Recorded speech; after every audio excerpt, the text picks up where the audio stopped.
আওয়ামী লীগ বিদ্যুৎ খাতসহ উন্নয়ন প্রকল্পগুলোতে ডাকাতি করে দেশের অর্থনীতি ধ্বংস করে দিয়েছে বলে অভিযোগ করেছেন প্রধান উপদেষ্টার প্রেস সচিব শফিকুল আলম।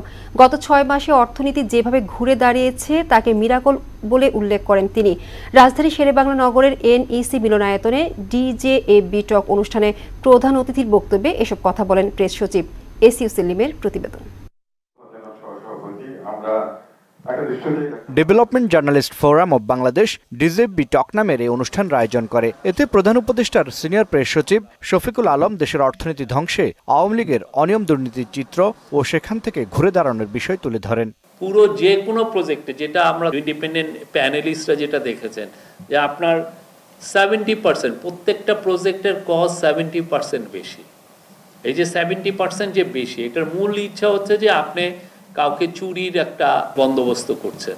সেই জায়গা থেকে এই ইকোনমিকে 6 মাসের মধ্যে যেইখানে নিয়ে আসা হয়েছে, এটা আমি বলবো যে এটা একটা মিরাকল। নিত্যপণ্যের দামে লাগাম টানা সহ বেকারত্ব দূরীকরণে দীর্ঘমেয়াদী পরিকল্পনা নেওয়া হয়েছে জানিয়ে দেশি বিদেশি বিনিয়োগ আকর্ষণে সরকারের উদ্যোগের কথা তুলে ধরেন প্রেস সচিব। আমরা দেখছি যে জিনিসপত্রের দাম ভালো মতো ডিক্লাইন করছে, এটা হলো জনগণের স্বস্তির বিষয়। আর ইনফ্লেশন ঠিক থাকলে হয় কি, আপনার এক্সচেঞ্জ রেটটাও ঠিক থাকে।